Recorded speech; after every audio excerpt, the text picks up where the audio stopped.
Hey, good afternoon, everybody. How y'all doing?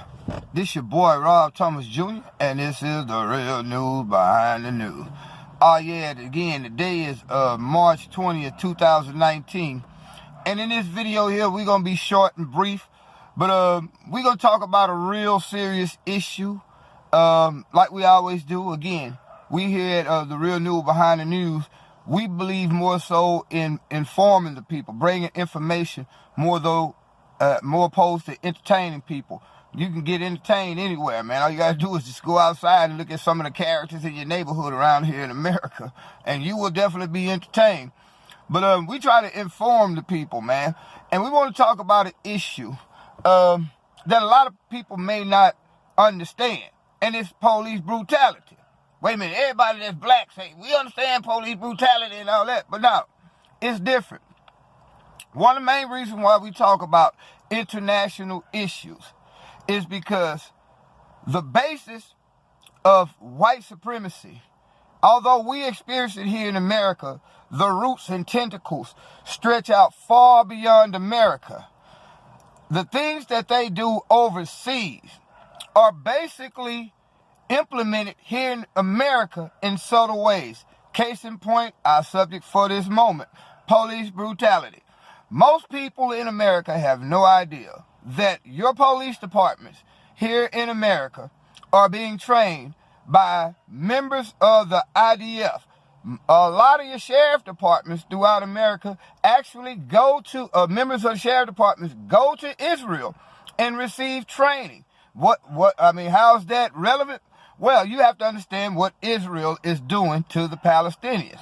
Black people in America should be the most conscious and aware of what the Palestinians are going through, because we are experiencing the same things in our neighborhood. Let me give you a brief rundown. The Jews, basically in 1948, they were given a land. Basically, a land was taken away from the Palestinians.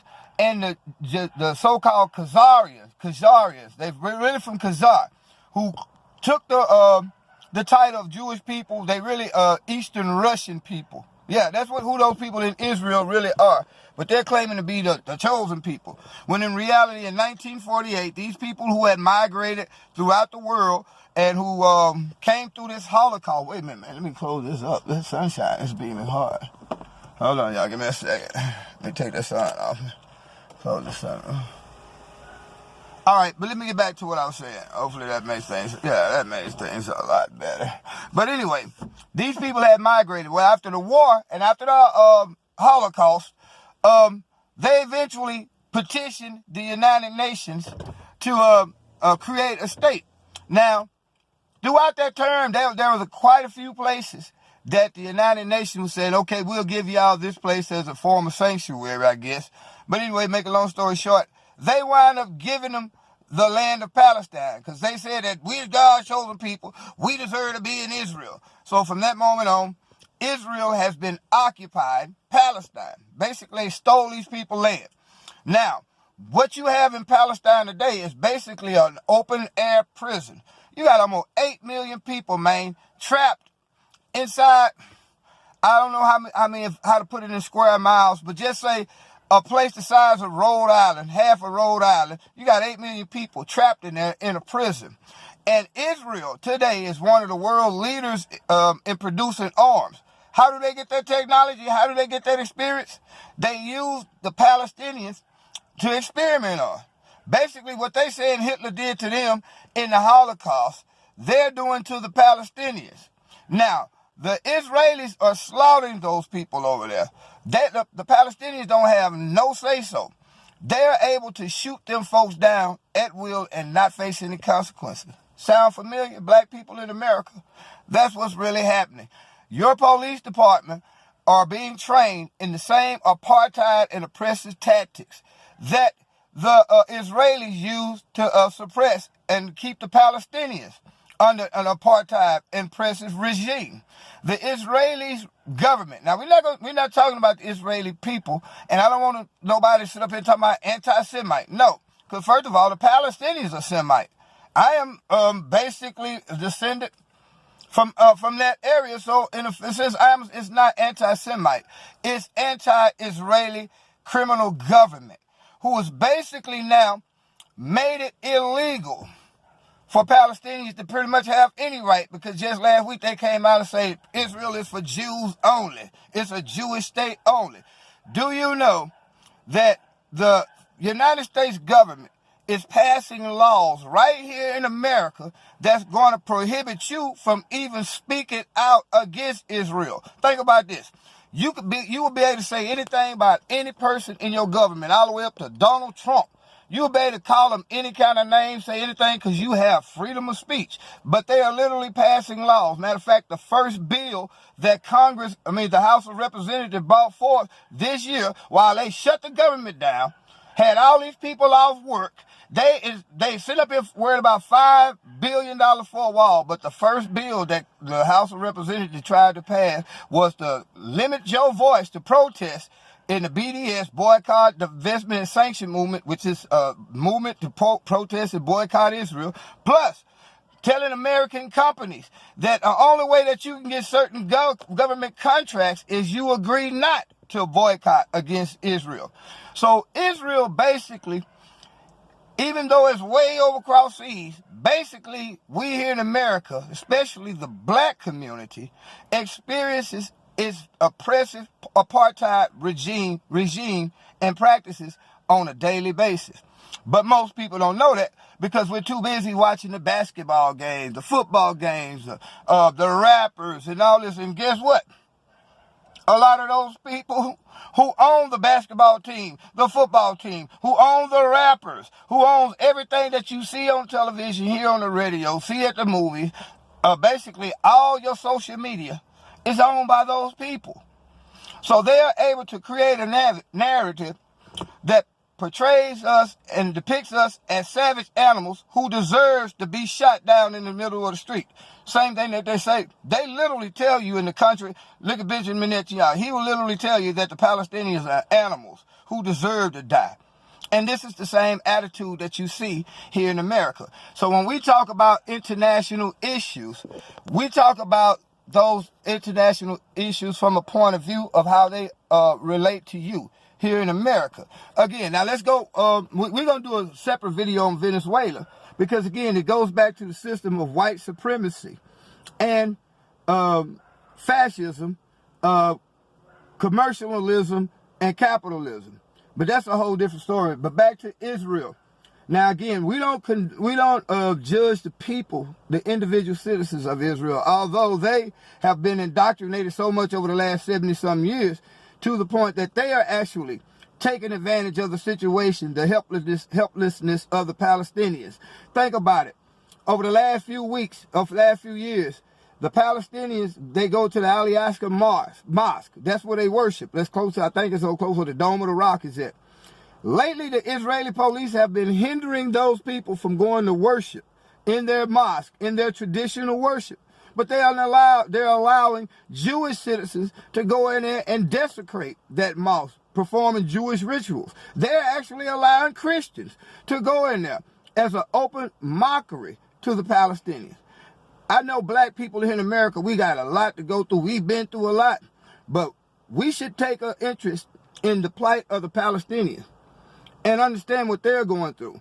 Did you know that last year, starting in March of last year, the Palestinians protest, exercising their right to return because when the United Nations illegally gave Israel their land, the United Nations put a clause in there saying, Israel, you can't go past this border, and at some point you got to let these people return to their homeland. Basically, that's what they said. The Israelis agreed to it. Now, here it is 71 some years later. Instead of allowing those people to come back and integrate into the Israel proper, they have sectioned them off into the Gaza Strip. You see what I'm saying? In other places, I think it's Gaza Strip, it's another place, I can't think of it right now, but for time purposes, we're going to keep going. But they have isolated, and they're steadily going over, taking more and more and more of these people in, to the point where they're pushing them from an area this big to this big to this big. Now you got an area this big with 8 million people. So over the last year, they've been exercising and protesting their right to return. And don't you know, during that time, the Israeli police, the IDF rather, then shot and murdered over 100-some people, then injured over 30-some thousand people deliberately, shooting at them, deliberately murdering them. The Palestinian life is no, we think we got it bad here in America as black people, but a Palestinian's life is lower than that of a dog. They shoot those folks down on the street and they walk away scot-free. Police here in America shoot you down on the street and guess what? They walk away scot-free. Now that's one aspect of police brutality here in America, but let me tell you also how foreign policy also affects police brutality in America. Because now what you have is a group of soldiers who have been overseas and they committed all these war crimes now. They went over in Iraq, Libya, Afghanistan, Syria, they're in Somalia. Something they don't tell you about. That's another video. We're going to talk about the unheard of war in Somalia. They've been fighting in Somalia for 28 years. But what happens now? The American child who signs up for the military, he wants to get that GI Bill, go to college. He wants to come back home. He wants to get a fresh start. But when he goes over there, he's forced to commit war crimes. A lot of these people go over there, man, and they thinking that it's just going to be a job. You know what I'm saying? Not just a job, but an adventure. But they go over there, wind up killing innocent women and children. And a lot of them can't deal with it mentally. So what happens? They come back home. Have you noticed? There's no coincidence that the majority of the people who are depressed in America are military people. The majority of your suicides in America are military people. And guess what? Now you got some of these crazy psychotic people who have committed all these war crimes and got away with it over in the Middle East, coming back home, and guess what? They getting jobs on your police department.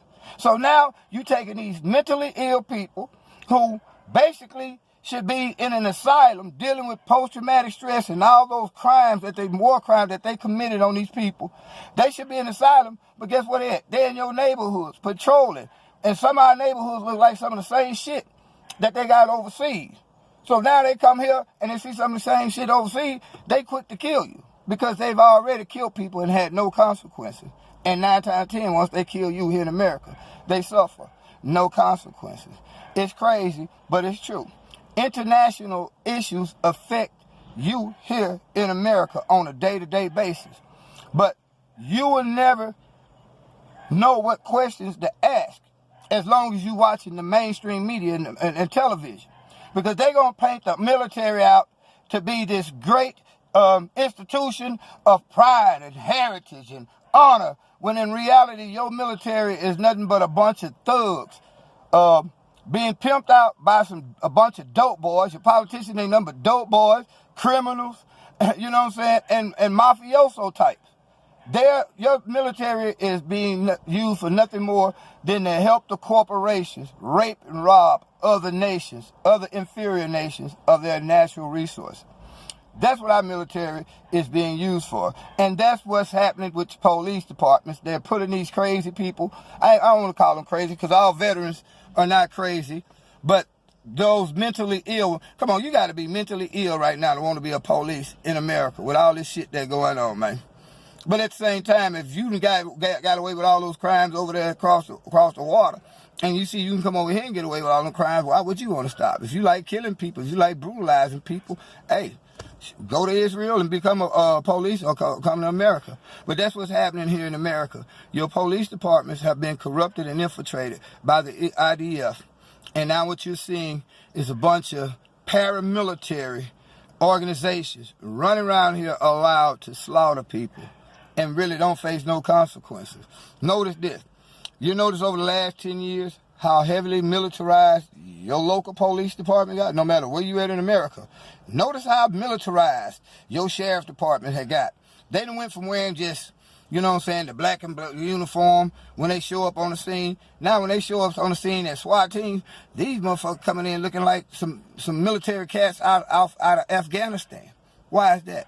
It's because they got that training from Israel in the same tactics that they use to suppress and keep the Palestinians, you know what I'm saying, in an apartheid state.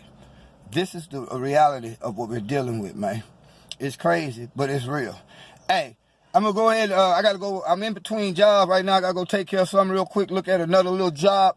I'm gonna do another video tonight. In this video, I'm gonna combine what's going on with Venezuela and that unheard of. Forgot about war in Somalia that they've been having, and we're gonna break it all down to you, man. It's really, when it all comes down to it, it's nothing more than a system of white supremacy that is controlled by the banking industry, which is mostly controlled by the Zionist Jews. And that's what you're experiencing. Again, there's no anti-Semitism here, so there's no need for nobody to report this video, you know what I'm saying, because my family is of Hebrew descent. You know what I'm saying? My family is from the Ethiopia. We trace my lineage back. We from the Ethiopian sect of Jews. So I can't be an anti-Semite. I love my Hebrew heritage. Put it like that. I love my Hebrew heritage. But those people over there have no right to claim themselves as Jews. That's the ones that the Bible talks about, that synagogue of Satan.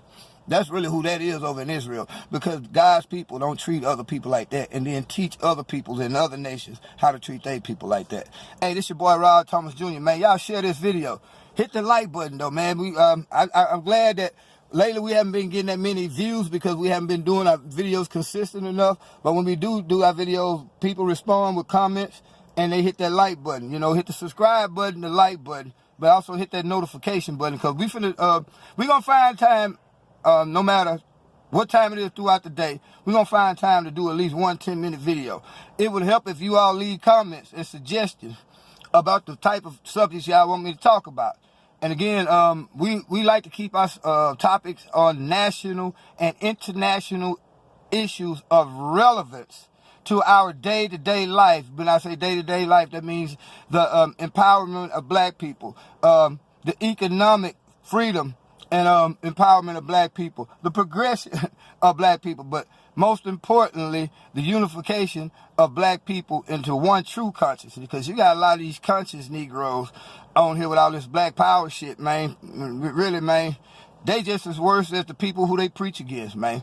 You know, because it's a bigger issue than just black power and white supremacy. It's a lot more bigger issues. We have to understand geopolitics to even understand how white supremacy works. And that's what they don't teach you. They just try to fascinate you with history and all that. But, you know, history is just that, his story. But again, subscribe, hit the like button. And until y'all see me on this video later on, y'all be blessed.